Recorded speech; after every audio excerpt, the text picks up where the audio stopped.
Помнишь, Эрик, тебе Виктория, сказала, что я дочка Коломойского?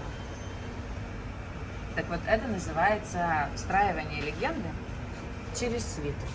Когда таргету говорят другие люди, а тебе то, что выгодно ему думать. Так вот, я не дочка Коломойского. Я дочка Путина. 2 года назад я заинтересовалась соблазнением, начала смотреть, кто учит соблазнению в России и на Западе. Среди западных тренеров я, конечно, обратила внимание на Мистери, и среди моих знакомых все говорили, что он легенда. Я увидела, что он тренировал голливудских звезд, снял шоу, что он самый лучший соблазнитель мира. И у меня, как у девочки, которая интересуется соблазнением, появилась цель соблазнить лучшего соблазнителя мира. Я узнала, что он собирается приехать в Киев, и у меня возникло желание реализовать свою мечту. Я придумала, как познакомиться с Мистери, кинув видео, где я лежу на полу на техновечеринке, и на мне лежит большой высокий мальчик тяжелый. Скинула видео с подписью «Я ищу тяжелого парня. Ты тяжелый?» Мистери ответил мне каким-то смайлом и буквально через 3 дня написал сам первые сообщения. Вот как и учат в старых школах пикапа. Писал, что он сейчас закончил свои дела и чтобы я посоветовала руфтопы и классные бары. И спросил, какие у меня планы. Через какое-то время мы встретились, якобы случайно. Мистери показывал свои фокусы. Я подготовилась и пришла на встречу с моими напарницами, с Викой и Анжеликой. Анжелика была моей помощницей, а Виктория была моей любовницей, моей девушкой. И в процессе общения Виктория сказала Мистери, что я дочь известного олигарха украинского Коломойского, что я не хочу об этом распространяться. После этого Мистери начал меня активно игнорировать, но не хотел отпускать.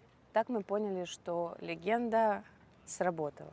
Для того, чтобы создать конкуренцию, я начала снимать Бекстера. Бекстер — это лучший друг Мистери, его вингмен и гуру пикапа в Лондоне. Я начала снимать Бекстера, и он на это повелся. На очередной встрече мы гуляли по разным локациям и решили зайти к Бекстеру в гости, к нему домой. А на этот случай у нас уже с Алексом были припасены технологии, которые я буду использовать, если вдруг такая будет возможность. Когда мы зашли в квартиру к Бекстеру, ребята, Мистери и Роберт, разошлись по разным углам, чтобы проверить, у кого я выберу сама из них. Так они делят девушек. На что я предприняла контратаку и сделала голую королеву и одному, и другому. То есть у них и были сомнения между тем, кто мне нравится больше, а теперь у них этих сомнений стало еще больше. Реакция есть на видео, но вот ребята старались максимально сдержанно себя показывать. Я рассказала Алексу о том, что и как все происходило, да. Алекс решил встретиться с Мистери под легендой, что он собирается брать у него интервью, но на самом деле для того, чтобы взять обратную связь, чтобы узнать, насколько Мистери заинтересован во мне. После этого ребята до сих пор вспоминают этот момент на балконе. Что девушка сделала, чтобы вызвать твой интерес? На балконе? О, да. На балконе? Девушка разделась. Что она сделала? Вне камеры. И Эрик говорит, как мне теперь быть с тем, что мой лучший друг видел тебя, мою любимую жену, спойлер, обнаженной. После моей разводки на конкуренцию Мистери решил применить тот же способ ко мне.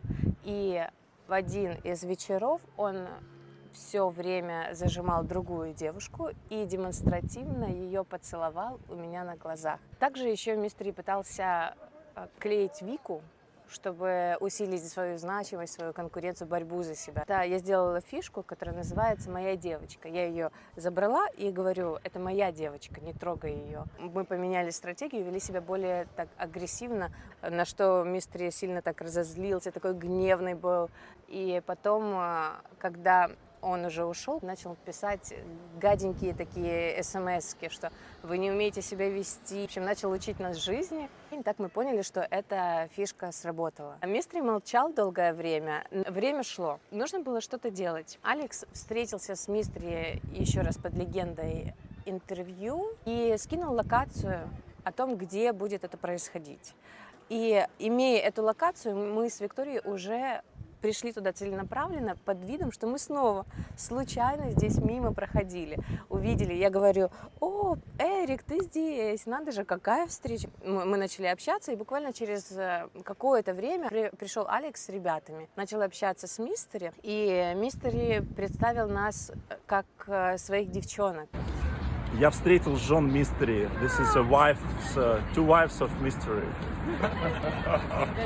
They don't know it yet. Алекс потом еще на видео записал и говорит: о, смотрите, я встретил Мистери, и тут его две жены. Вот прямо вот как в воду смотрел. Сердце Мистери растаяло. Он после этой встречи поменял свою стратегию. До этого у нас был накал страстей, активное игнорирование. А после этой встречи стало совершенно по-другому. В какой-то момент написал, говорит: приходи ко мне в гости, просто, знаешь, чтобы поделать ничего вместе. Я пришла, и мы ничего делали 6 часов подряд до утра. Это было очень хорошо.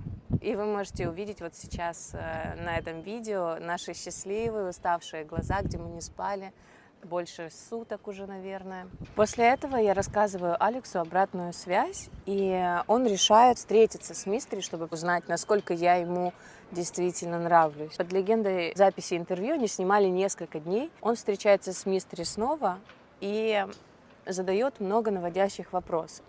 Из этого интервью мы узнаем, что Мистери влюблен, что он никогда не платит за женщин, что он не встречается с девушками, у которых нет денег. Если девчонка куда-то с ним летит, она платит себе за билет. После чего говорит Алексу, что сегодня у него была фантастическая ночь с девушкой, и он собирается пригласить ее полететь вместе в Барселону на условии, что она сама себе купит билеты, а он сделает ей сюрприз и все оплатит вот там уже по приезду. Алекс понимает, о какой девушке идет речь.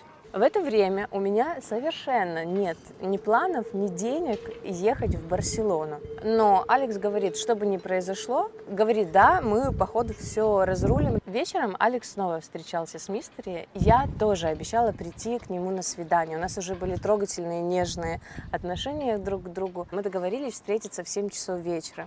Алекс уже был с ним. Мистери сказал, что придет девушка, я ее жду. В какой-то момент, когда поняли, что я не появляюсь, Алекс спросил: а где девушка, которую ты ждешь?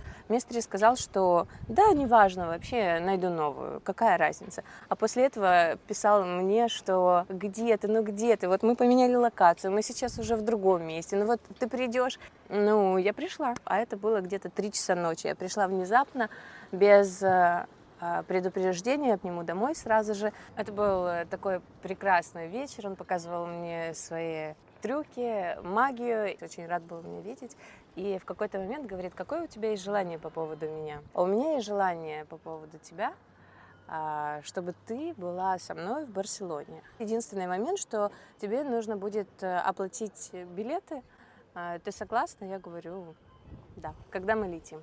А летим мы уже буквально на следующий день. В итоге купил сам билеты, всю эту поездку организовал. Я приехала к нему, он вызвал Uber Black, мы поехали в аэропорт. Так случилось, что в Борисполе, прямо перед вылетом, я оставила свой телефон и кошелек. И это мы поняли уже в самолете. У меня не было ни денег, ни связи, чтобы связаться с Алексом. Когда мы прилетели в Барселону, и мы поехали в дом хорошей, давней подруги Мистери Рози, он представил меня как свою девушку. До этого в этом доме была только его прошлая девушка, мать его детей. Ему было важно, чтобы Роза не подумала, что он туда возит девчонок. В Барселоне мы зажили просто какой-то семейной жизнью. Наслаждались друг другом, занимались сексом, друг за другом ухаживали, пели песни, играли в VR-компьютерные игры. Через 10 дней у нас случилась первая семейная ссора. Эрик сказал, что в Киеве он встретил ребят, которые не очень ему нравятся, как ему методы используют. Вот то они используют легенды, это плохо, это не работает. И кроме этого начал ворчать, что я говорю по-русски. Мне это все вот как-то взбесило. В какой-то момент просто собрала вещи и ушла, чтобы он даже не заметил сразу, что я испарилась из квартиры. А дело в том, что я ушла совершенно без денег, без телефона, без связи. Буквально через полчаса мистери начал звонить, он начал меня искать, он начал писать мне, он начал писать моим подругам. Эрик поднял всех, чтобы меня найти. Я добралась до Барселоны, писала своему давнему знакомому, который живет в Барселоне. И он говорит, да, конечно, без вопросов, и он меня вписал у себя. Пока Эрик меня искал, Алекс придумал, что Вика могла бы ответить Эрику, чтобы его поддержать. Она ему посоветовала меня вообще забыть, слить, построить меня, вести себя как мужик, и просто помнить, что он крутой парень-соблазнитель, у него должно быть еще 3 новых девчонки. На это Эрик начал оправдываться, и слышно было, что его голос дрожал. Несколько дней он писал мне, мы переписывались, он говорит, come home, возвращайся домой. Я спрашиваю, а где мой дом? Он говорит, у меня на груди. Мы разработали план, как красиво вернуться к Эрику. Я ушла без денег, без связи, а вернулась уже другой. Мы придумали пойти на барахолку и купить шубу. И, к счастью, мы нашли такой экземпляр, положили белый порошок в пакеты, это была сода, чтобы это выглядело, как будто это метамфетамин или кокаин. Я поехала к мистере, я уезжала без 1 евро, а возвращаюсь уже с новым телефоном. Мальчик купил мне телефон за это время.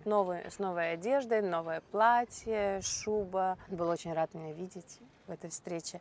И говорит, пойдем домой. Да, но здесь есть такой момент, что лучше я тебе покажу. И беру сумку, открываю молнию, да, показываю 3 пакета. И я говорю, это 45 тысяч евро. Он держит лицо, смотрит на это, и через какое-то время буквально говорит, что ну, наверняка дома ты с этим будешь более в безопасности, чем на улице. Я была просто впечатлена. Ради меня он идет на преступление с огромным сроком. Хранение большой партии наркотиков. Он меня спросил, Настя, как тебя угораздило в это дерьмо попасть? А Эрик просто набросился на меня, и мы занимались сексом до утра. Когда я уехала в Барселону, он продолжал писать, чтобы мы как можно скорее встретились. Но у меня были еще дела. Мистери писал мне, что он очень страдает без меня, чтобы я поскорее возвращалась. И что у него, главное, есть много ко мне вопросов.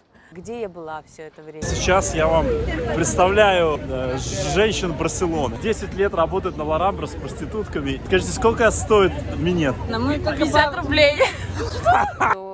Это за новые вещи. Я посоветовалась с Алексом, и мы решили вот сейчас использовать этот момент и дожать его, потому что он никогда не был женат. Пока я была в Барселоне, я помогала своему другу с выставкой и заработала там немного денег. На эти деньги я купила кольца обручальные. И вот с этими кольцами поехала к Эрику. Когда я приехала, он говорил мне, я не хочу, чтобы ты уходила, я хочу, чтобы ты всегда была со мной. Я твой, если ты хочешь меня, я уже тебе принадлежу. Сказал, я люблю тебя. Говорю, ну если ты хочешь, я достаю кольца, и ему их презентую.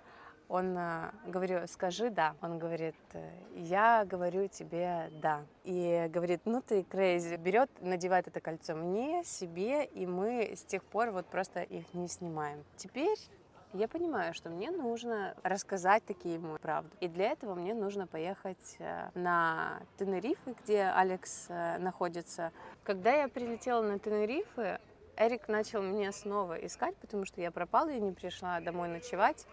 Начал звонить. Мы придумали новую легенду. Я вечером праздновала в клубе большой проект моего босса, от которого я получила наркотики. В какой-то момент даже не поняла, как это произошло. Я просто проснулась утром на Тенерифе. И вот тут есть видео, где Алекс разговаривает с Эриком моими губами. How are you? I'm sad. This is my work. Nothing special. It's your work. Эрик был очень зол, расстроен, чем он сразу же написал.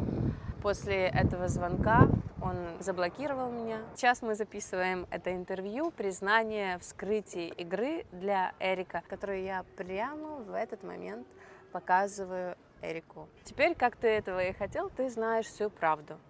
И начинаю тебе показывать это интервью со словами: «Ты читал сказку про Золушку?»